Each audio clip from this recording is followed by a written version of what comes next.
Good morning, Brew Daily Show. I'm Neal Freyman. And I'm Toby Howell. Today, Netflix crashes Paramount's party with a hostile bid for Warner Brothers. Then tech bros are going to etiquette school to learn how to be normal humans. It's Tuesday, December 9th.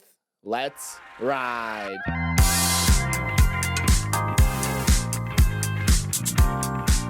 Have you ever seen an Indian wedding with the pageantry, the dancing, the food, the outfits, and thought, I would love to go to one of those, but how could I ever snag an invite? Well, you can pay for one.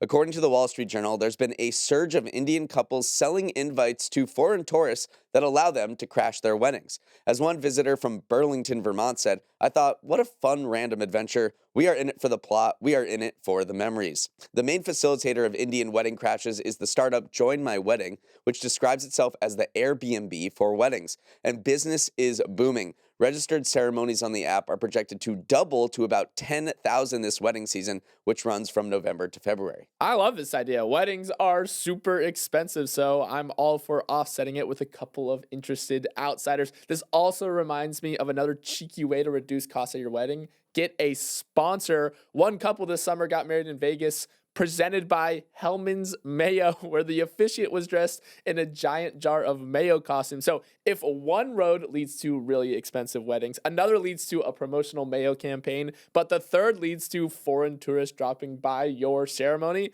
I think I'm choosing the tourist every day of the week. And now a word from our sponsor, LinkedIn Ads. Okay, wise guy, what's the last thing you spent $250 on? Pickleball gear. So, like, shoes? Yeah, shoes. $250 worth of shoes. Nothing suspicious at all. But it would have been smarter to send that to LinkedIn Ads. They have the highest B2B return on ad spend of all online ad networks and a network of over 1 billion professionals and 130 million decision makers. You can target your buyers by job title, industry, company, role, seniority, skills, company revenue, so you can stop wasting budget on the wrong audience. Right now, spend $250 on your first campaign on LinkedIn Ads and get a free $250 credit for the next one. Just go to linkedin.com/MBD. That's linkedin.com/MBD. Terms and conditions may apply. So remember in Harry Potter when Ron has a crush on Hermione, but she goes to the Yule Ball with Victor Crumb, meaning Ron has to bide his time until later to finally try and win her over? Well, imagine Ron is Paramount, Crumb is Netflix, and Hermione is Warner Bros., and you have a good handle on what's going on with the takeover saga. Paramount yesterday officially launched a hostile tender offer for Warner Brothers Discovery at $30 a share, which would value the total company at $108 billion. Paramount's pitch to shareholders, is that its bid gives them $18 billion more in cash than Netflix's offer, represents a better chance of getting across the finish line since regulators will be tougher on Netflix, and also asserts that they were always the better option had they only been given a fair shot. Paramount pinky promises it can afford the massive price tag despite its measly $14 billion market cap, thanks to help from Oracle co-founder and elder Ellison, Larry, backstopping the bid, along with debt commitments from banks. Notably, the sovereign wealth funds of Saudi Arabia, Abu Dhabi, and Qatar are also involved, kicking in $24 billion, though they would forego any board voting rights. But likely the number one thing working in Paramount's favor is the skepticism President Trump showed when asked about Netflix's deal. Speaking about the Netflix bid, he said it could be a problem, which many interpreted as a sign of antitrust headaches in the future. Bets on Polymarket this morning show just a 19% chance of the Netflix deal closing by the end of 2026, down from 60% just before Trump's comments. Neal, I thought Warner Brothers Discovery chose Netflix. How is Paramount suddenly back in the running? Well, they're launching a hostile takeover, and that's when the company attempting the takeover is basically taking no for an answer. The book definition is when one company tries to acquire another company against the wishes of the target company's leadership, whether it's its board of directors or its executives. There have been a number of examples of hostile takeovers in the past, many of which have not been so successful. Some have been. Just go back to 2022. Elon Musk tried to take over Twitter against the wishes of its board of directors. Eventually, they acquiesced, and Elon Musk acquired Twitter. JetBlue tried to take over Spirit in a hostile takeover in 2022 as well. Microsoft, all the way back in 2008, tried to launch a hostile bid for Yahoo. the hostile bids are not so common in the big media industry because it's kind of clubby and all of the CEOs know each other. So when there's a takeover attempt, it's usually pretty friendly. Brian Roberts, who's the CEO of Comcast, tried to do a hostile takeover at Disney in 2004. That did not fare well. So what Paramount is doing is trying to sidestep the board of directors from Warner Brothers, who said no to Paramount and said yes to Netflix. And they're saying, look, we're going to give you an all cash $30 per share offer. Take it or leave it. If they sell 51% of outstanding shares, then Paramount will eventually own the company. And that's what is on the table right now for 20 days. It's called the tender offer. It's open for 20 business days. Any Warner Brothers shareholder can sell their shares to Paramount at $30 a share. Of course, a lot of stuff could happen in between then. There could be lawsuits. Netflix could also raise its bid and come in with a counter offer to counter what Paramount just launched. So it could get very, very messy, but basically that's what's happening. It's not necessarily apples to apples, either the Netflix bid and the Paramount bid, because Netflix doesn't really want the cable assets that are part of Warner Brothers Discovery's portfolio. They're a streamer. They want the content, so they only bid for that portion of the company. Paramount wants the whole enchilada. They want CNN. They want everything that comes along with it, warts and all. So you can't just say, oh, it is $18 billion more in cash. It's not necessarily bidding for the exact same thing. The other aspect to this, first of all, media reporters had a field day yesterday diving into every backdoor conversation and what was going on. And the general consensus that Semaphore actually said was that Paramount thought it was playing 5D chess. They kept saying behind closed doors that, hey, we have a really good relationship with the Trump administration. I think we're going to get this bid done because, Trump likes the Ellison family. That has kind of come around and backfired a little bit, that they overplayed their hand in that regards. Ted Sarandos, Netflix co-CEO, had a meeting with Trump and basically did the dirty work and the groundwork to try to say that, hey, our bid's going to be fine as well. So maybe the Ellison angle has overstepped their boundaries a little bit, which is coming back to bite them in the butt. Yeah, it's not clear what Trump is thinking, and he is the big X factor here because on Sunday night, he did say that he was worried about Netflix and Warner Brothers market share combined, called that, quote, a problem. But then yesterday morning, he went on a rant against Paramount in 60 Minutes. Paramount just bought CBS, which owns 60 Minutes, and he said Paramount's doing a bad job running this particular network, at least according to him. So it's very not clear what he's thinking. He is basically, if you've seen The Apprentice, he's basically playing his role on The Apprentice. He's in the boardroom. He's sitting there. He loves playing Kingmaker. He's having these two guys battle against each other, and he's not basically explaining what he's thinking at all. So right now, the ball is in Warner Brothers' court. It's very unclear what offer is better. As you said, it's not apples to apples. Barclays, or the TD Cowen, the investment bank, said it's very hard to argue that Netflix's offer is better. So we will see what Warner Brothers shareholders decide with this $30 per share offer. There's a chance that perhaps if Warner Brothers executives and the board of directors see that all of their shareholders are defecting to Paramount and selling their shares, they could go to Paramount and say, okay, let's actually talk in friendly terms because we want to get the best deal for us. So this is an incredibly juicy saga that we will keep reporting on over the next few weeks. While the world's most famous factory is at the North Pole, the world's biggest factories are in China, which yesterday reported an astonishing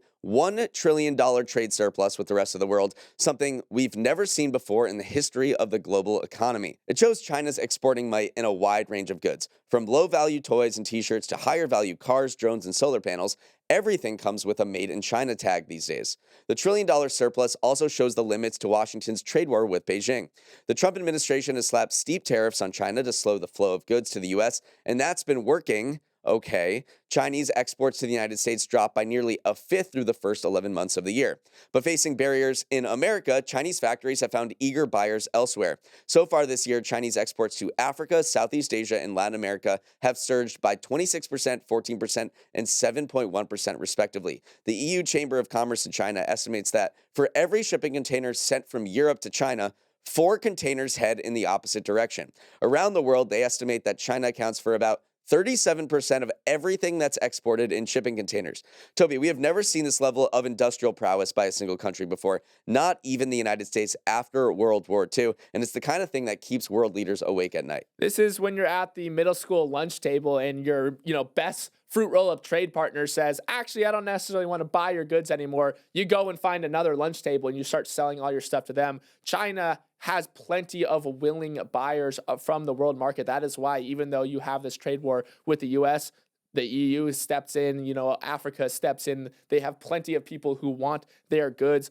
And the other part of this story as well is a currency story. The renminbi, which is China's official name for its currency, is very weak when compared to something like the euro. So one, that makes it very difficult for the European Union to compete at all. They can't set up their own manufacturing prowess because of just how cheap China can produce and export goods for. And then it also just leads to falling prices within China, falling input prices within China. So everything is just cheaper when compared to global currencies that it's competing against, which is why China is able to just have this flood of goods hitting the world market. And what's remarkable about China's factories is that in the 80s and 90s, when this economy was getting going and they became the world's producer, manufacturer, main exporter, is they were making those low value goods. They were making toys, cheap consumer electronics, apparel, things like that. And now they are still making those kind of goods, which a lot of people want to buy. But at the same time, they've moved up the value food chain in remarkable ways.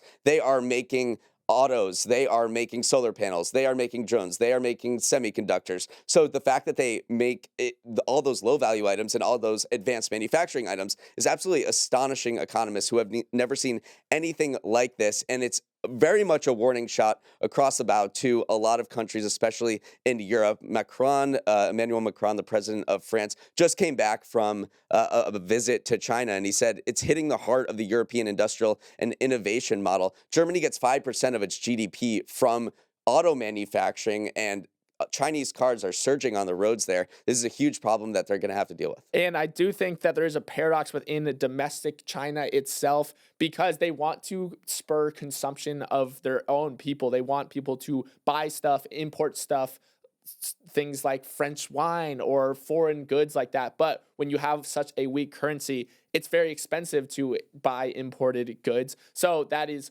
weighing on domestic consumption, even while they have this sustainably high factory employment. They want two things at once, but you can't necessarily have both things at once. So some are saying that maybe they have to cut that trade surplus a little bit in order to spur this domestic spending, because they have been lagging for years when it comes to, just everyday people living and spending money in China. Yeah, top economists in China have said we need to let the renminbi appreciate so to bolster our consumers, because there is a two-track economy in China right now. It's factories, it's exporting is doing amazingly well. Domestic consumption is not doing well at all. Moving on, when you did someone a little dirty, feel bad about it, then buy them a couple beers to smooth things over?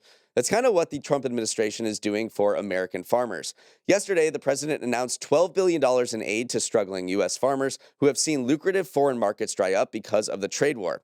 Of course, that's not how Trump framed it. Publicly, administration officials are blaming low crop prices and higher costs for farm equipment, as well as some Biden-era policies, as the reasons farmers are hurting. Still, there's no denying that farmers have been bruised up from the trade war, specifically those who sell soybeans. After Trump imposed high tariffs on China earlier this year, China stopped buying American soybeans altogether, a devastating blow. Each year, China buys about 29 million metric tons of soybeans from the U.S., making it the top export market. But that 29 million went to zero as China decided to hit Trump where it hurts, his base of voters. After Trump and Chinese President Xi Jinping agreed to a truce in the fall, China has ramped up its soybean purchases, but it's still about a third of what they normally buy, and officials say that a cash infusion is needed to help farmers bridge the gap into the planting season next fall. It's not just tariffs that are weighing on farmers. It's also just a variety of factors. The U.S. harvested the largest crop on record this fall, which unfortunately is not good when you have no buyers. So that just pushed prices down even further. We are seeing that play out in farmer bankruptcies. They're up 60% the first half of 2025. And yes, there are some input costs that are going up as well. Fertilizer, what Trump spoke to. These farmers always operate on a very razor-thin margin, so any slight change in the input cost does change the calculus as well. They are thankful for a bailout. I mean, obviously, when you're struggling, any infusion of cash is going to be good, but most of all, they just want to be able to compete again on the global markets again. They want to sell their goods to buyers at fair prices rather than just get, a one-time top up of their coffers via this bailout. So yes, on the one hand, they are thanking Trump for this, but on the other hand, they're saying, we really just want our businesses back. Yeah, research economist at North Dakota State University, Shauna Rita, said that crop producers in the United States are going to lose between $35 billion and $43 billion on what they just harvested this fall. So the $12 billion bailout comes far short of that. Farmers right now are going through their biggest crisis since the 80s in the United States. All right, we're going to take a quick break and come back with Toby's Trends. Silicon Valley has long been characterized by the social network era of hoodies and flip-flops, but times are a-changin', and those changes towards a more formal getup are being ushered along by founders going to etiquette class, a trend I want to talk about on today's edition of Toby's Trends. Led by investors including Sam Lessin, Zuck's old college classmate, and Jack Rains, who I've played pickup basketball with in New York City, etiquette workshops became the talk of San Francisco after 40 young, mostly male founders attended a recent event.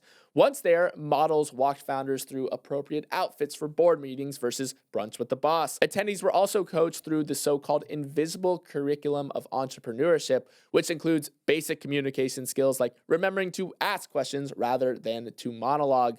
The thrust behind the idea is that tech leaders are no longer outsiders who can get away with countercultural signals like dressing poorly. They are now the global political actors appearing everywhere from Davos to the White House, so there's an expectation that they look and sound more polished given their proximity to power.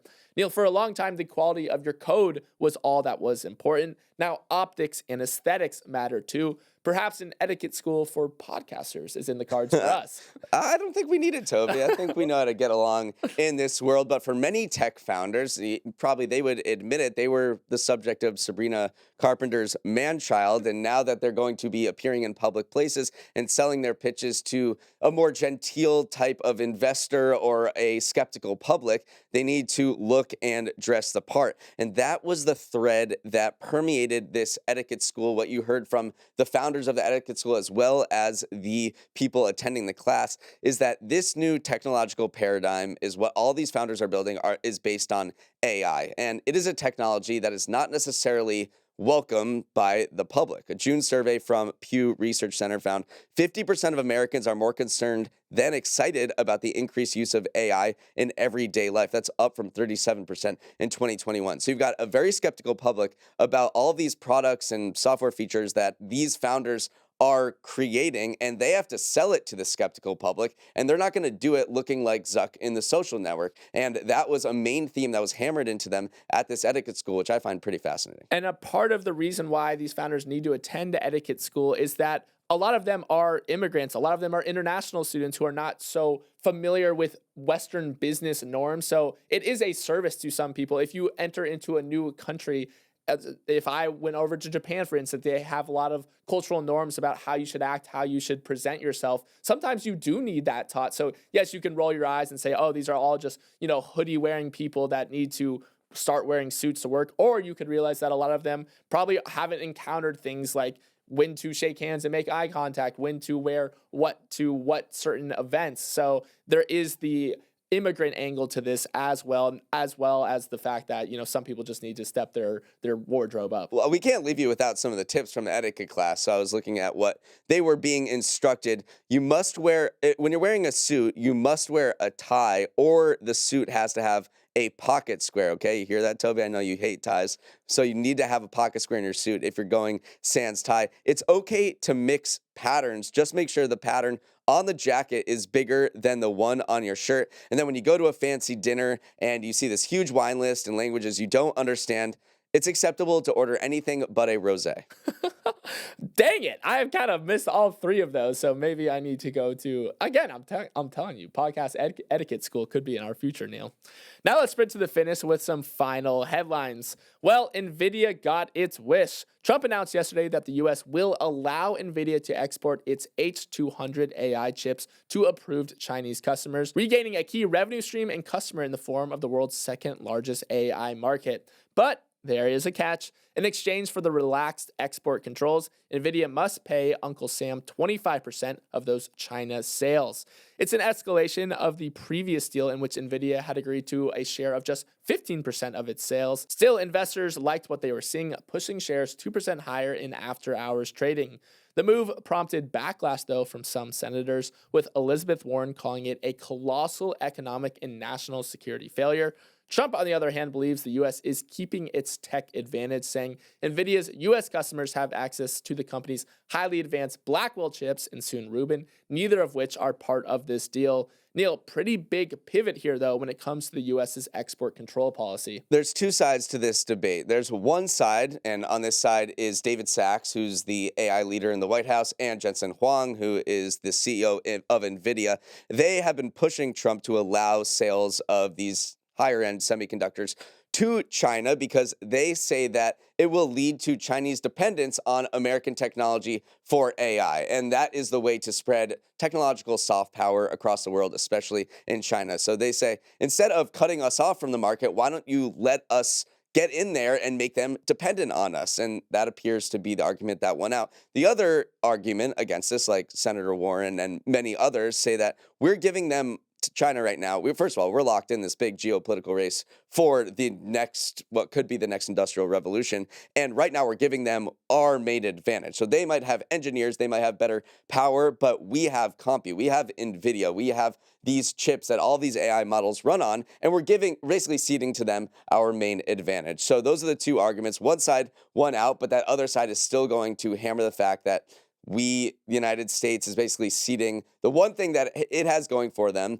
right now, and it's still, the United States is still in the lead, but perhaps if we let NVIDIA sell some of its best chips to China, then we're going to let that lead slip away. One aspect to look at here, too, is that the U.S. previously approved H20 exports over to China, and then China actually said, companies within China do not use these chips, which, again, was them either angling for two things. One, they actually did not want their companies using these chips, or they were waiting for a better deal down the line. So maybe they pull a similar stud again and said, okay, you gave us the H200s. Actually, we did have our eyes on the more advanced Blackwells. We did have our eyes on the more advanced Rubin. So maybe they will do a similar thing where they say, actually, we're taking our ball and going home. We don't actually even want your chips unless you gave us better ones. And a big win for your insufferable movie nerd friends. One battle after another from their favorite director, Paul Thomas Anderson, led the nominations for the Golden Globes yesterday, scoring 9 in total, including acting nods for Leonardo DiCaprio and Sean Penn.